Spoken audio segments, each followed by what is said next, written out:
මට නම් මේ බුදුදහම හැර වෙන දෙයක් ගැන කතා කරන්න හිතෙන්නේ නැහැ. දහම් කරුණු තමයි ඔළුවට එන්නේ. බුදුහාමුදුරුවෝ කියලා තියෙනවා ජජග්ග සූත්‍රයේ උදාහරණයකට අරන් තියෙනවා දේව රාජයෙක්. ඒ දේව රාජ එක්කෙනෙක් නෙමෙයි. එයාලා යුද්ධයකට යද්දී කියලා තියෙනවලු සේනාවට බයක් ආවොත් තැති ගැනීමක් ආවොත් මෙන්න මෙහෙම සිහිපත් කරන්න කියලා තියෙනවා. ඊශාන දිශාවේ දේව රාජයෙක් කියලා තියෙනවා වරුණස් දේව රාජය. එතකොට වජාපතිස්ස දේව රාජය ඉන්නවා එක දිශාවක. ඒ දිශාවන් හතර පෙන්නලා මේ දිශාවේ ඉන්න මේ දෙවියෝ සිහිපත් කරන්න. එතකොට ඔයාගේ බය නැති වෙනවා කියලා තියෙනවා. ඉතින් බුදුහාමුදුරුවෝ මේක උදාහරණයක් අරගෙන කියනවා මේ අය සිහිපත් කරාම කෙනෙකුට බය නැති වෙන්නත් පුළුවන්. බොහෝ දිනාට එහෙම බය නැති වෙන්නෙත් නැහැ කියලා. ඒකට හේතුව බුදුහාමුදුරුවෝ කියලා තියෙනවා ඒට හේතුව තමයි මේ කියන කෙනා සත්‍ය අවබෝධ කරපු කෙනෙක් නෙමෙයි. මේ කියන කෙනා රාග දේශ මොහ දුරු කරපු කෙනෙක් නෙමෙයි.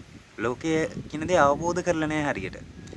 එයා එක යම් කිසි දැනුම් පද්ධතියකින් හෝ දැනීමකින් හෝ නැත්තම් හිතට එන දෙයක් කියන්නේ. අර නිකන් නිමිත්තක් දෙනවා බය කියන එක.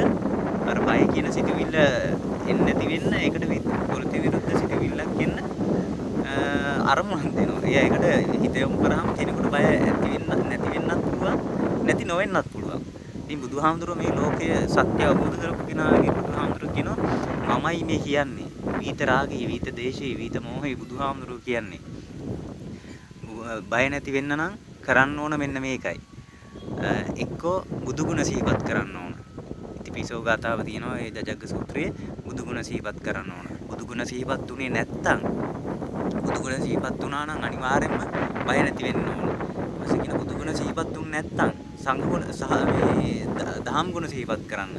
දහම් ගුණ සිහිපත් උන්නේ නැත්තම් සංඝගුණ සිහිපත් කරන්න. ඒ ටික කියලා තියෙනවා මේ තුනෙන් එකක්ම ගුණයන්ගෙන් කිහිපයක් මතක් කරොත් එකක් හෝ මතක් කරොත් එයාගේ බය නැති වෙන්න ඕන.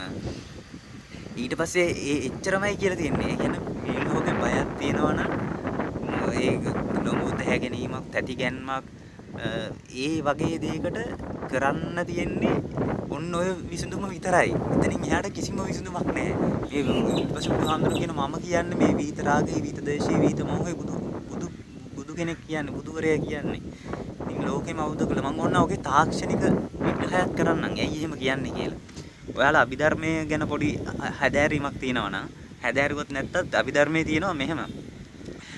කුසල සිත් තියෙනවා අකුසල සිත් තියෙනවා. එතකොට මිනිස්සෙක් කියන්නේ අපි මේ දැරණ කරන ඇසෙන කරන සියල්ලම සිතක්නේ. සිත කියන්නේ දැනීමක්. අපිට දැනීමක්. මේ දැනෙන දැනීමක්. ඒ දැනෙන දැනීම තමයි මේ ඔක්කොම හැදිලා තියෙන්නේ. එතකොට ඒවට හේතු වෙලා තියෙනවා අකුසල සිත් තියෙනවා කුසල සිත් තියෙනවා. එතකොට මේ කුසල සිත් වලින් අකුසල පැත්තට තමයි බය කියන එක වැටෙන්නේ. එතකොට කුසල පැත්තට වැටෙන බයක් තියෙනවා. ඔය මේ කියන්නේ මේ හිරියොත්ප්ප තියෙන්න ඕන කියලා. කියන්නේ අකුසලයට බය ලැජ්ජාව තියෙන්න ඕන කියලා. ඒ බය නෙමෙයි මෙතන කියන්නේ. මෙතන මේ මරණ බය ඒ වගේ මේ අකුසල පැත්තට වැටෙන බය තියෙන්නේ. අන්නේ බය කියන මේ සිතුවිල්ල චෛතසිකයේ උපදින සිත් තියෙනවනේ. අන්නේ සිත් ඒ අකුසල සිත් උපදින්න විදියක් නැහැ. බුදු ගුණ හරි දහම් ගුණ හරි සංඝ ගුණ හරි සිහිපත් කරද්දී. මොකද බුදු ගුණ දහම් ගුණ සංඝ ගුණ වැටෙන්නේ කුසල සිත් වලට. ශ්‍රද්ධාවත් එක්ක එන කුසල සිත් තියෙනවා. ශ්‍රද්ධා සිතුවිල්ල ඒකට අදාළ සිතුවිලි තියෙන කුසල සිත් තියෙනවා. අන්නේ කුසල සිත් වලට තමයි මේ බුද්ධ ගුණ දහම් ගුණ සංඝ ගුණ සිහිපත් කරාම උපදින්නේ. එතකොට තව දෙයක් තියෙනවා. සිත් දෙකක් එකපාරට උපදින්න විදියක් නැහැ. කෙසේවත්ම විදියක් නැහැ. එක සිතයි එක වෙලාවකට උපදින්නේ. ඔයාට අරමුණු වෙන්නේ කොතනද? ඒ අරමුණු වුණ තැන සිත උපදිනවා. අන්නේ උපදිනකොට එතන එක සිතයි උපදින්නේ. කුසල සිත ඉපදුනොත් කුසල සිත විතරමයි. ඒකට බුදුහාමුදුරු කියනවා දැන් ඔයාට බය හිතෙන මොහොතක නම් ඔයා බුදු ගුණ සිහිපත් කරාම ඔයාට ආය අකුසල සිතක් උපදින්න විදියක් නැහැ. ඔයාට කුසල සිතක් කියලා ඉපදිලා තියෙන්නේ. අන්න එතන ලොජික් එක අල්ලන්න. එතන තාක්ෂණය බුදුහාමුදුරු අභිධර්මයේ ප ဋ ාණ ප්‍රකරයෙන් කොහොමද මේ හේතු හැදෙන්නේ මේවට ඒව පැහැදිලි කරලා තියෙනවා හොඳටම. එතකොට තව දෙයක් තමයි දැන් අපිත් අත්විඳලා තියෙන දෙයක් තමයි අපිට තරහ මේ කියන්නේ බයක් ආවම සමහරක් විට ඒ බය මේ ඒ කියන්නේ ඒ බයට අපි බුදු ගුණ හරි ඒ සිහිපත් කරාම නැති වෙනවා. හැබැයි ඒක හැමතිස්සෙම මේ විදිහට පවතින්නේ. ඒ කියන්නේ මේ කියන්නේ බුදු ගුණ සිහිපත් කර ගමන් බය නැති වෙනවා. බය නැති වුණාට මේ ආයෙ ටික වෙලාවකින් අර බය ආයෙ එනවා. ඒ මොකද අපි ඒක හැමතිස්සෙම සිහිපත් කර කර ඉන්නවා. සමහර වෙලාවට එහෙම සිහිපත් කරන්න බෑ අරමුණ වෙනස් වෙනවා. අරමුණ වෙනස් වෙන ගමන් ආයෙ අර බයසිත උපදින අරමුණට යනවා. ඒකට මොකද තියෙන්නේ? එතන තියෙන හේතුව තමයි අපි පුරුදු කරලා නැහැ සිතේ ඒකාග්‍රතාවය. මානසිකාරය කරාම දැන් අපි ඒ අරමුණක් ගත්තාම දැන් බුදු ගුණයක් කියලා ගත්තාම අරහං කියන බුදු ගුණය ගත්ත කියමුකෝ. ඒ බුදු ගුණයට සිතේ ඒකාග්‍රතාවය තියාගෙන ඉන්න අපි පුරුදු කරලා නැහැ. අන්න එතකොට ඒකාග්‍රතාවයේ කියන සිතවිල්ල පවත්ීමේ දුර්වලකම නිසා තමයි අපි ආයෙ අර බය ආයෙ හටගන්නේ. අන්න එහෙමනම් අපේ සිතේ සතිය දියුණු කරගන්න ඕන.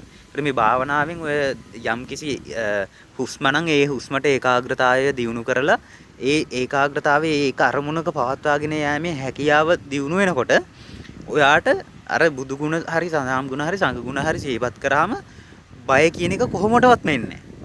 බය කියන මේ හේතු ටික තිබිලා නැති වෙනකම් ඔයාට බය කියන එක දැනෙන්නේ නැති වෙන්න මෙන්න මේ සතිය පුරුදු කිරීමෙන් පුළුවන්.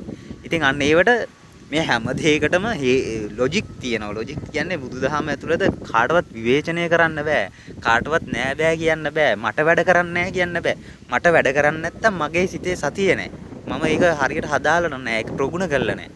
ඒක නිසා කිසි කෙනෙකුට දහමත් එක්ක මේ තර්ක කරන්න බෑ යම්කිසි හැදෑරීමක් නැතුව. හැදෑරීමකුත් තියෙන්න ඕන. ඒ ආර්ය මාර්ගයේ පුරුදු කරන්න ඕන. අන්න ඒ පුරුදු කරාම විතරයි කෙනෙකුට පුළුවන් මේක මොකද්ද කියලා ඇත්තටම තේරුම් ගන්න. එහෙම නැත්නම් හැම එක්කෙනාම දැන් අරය වැරදි, මෙයා වැරදි, මෙයාගේ වැරදි එහෙම කිය ගිහිල්ලා හරියන්නේ නැහැ. එයාලා ඒ ආර්ය මාර්ගයට ගිහිල්ලා නැහැ. ප්‍රගුණ කළා නැහැ.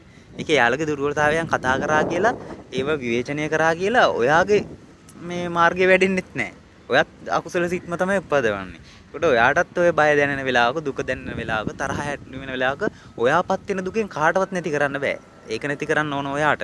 ඒක නිසා කාටවත් බැන මොකුත් මේ කාගවත් වැරදි හොය ඉන්නේ නැතුව ඔයා යන්න ආර්ය මාර්ගයේ. ඔයා ඔයාගේ සතිය දිනු කරගන්න. ඔයා මේ සිත හොඳට හඳුන ගන්න. සිත කියන දේ හොඳට බලාගෙන ඉන්න. සිතත් එක්ක ගැටෙන්න පාලනය කරන්න යන්න එපා. සිත හොඳට බලාගෙන සතිය දිනු කරගන්න බලන්න. එතකොට ඔයාට මේ බුදු ගුණ, දහම් ගුණ, සංඝ ගුණ මෙනෙහි කරලා බයක් එන වෙලාවට ඒ බයට පොඩි හරි බයක් ඇති ගැනීමක් නැතුව ඔයාට ජීවිතේ ජය ගන්න පුළුවන්. තෙරුවන් සරණයි.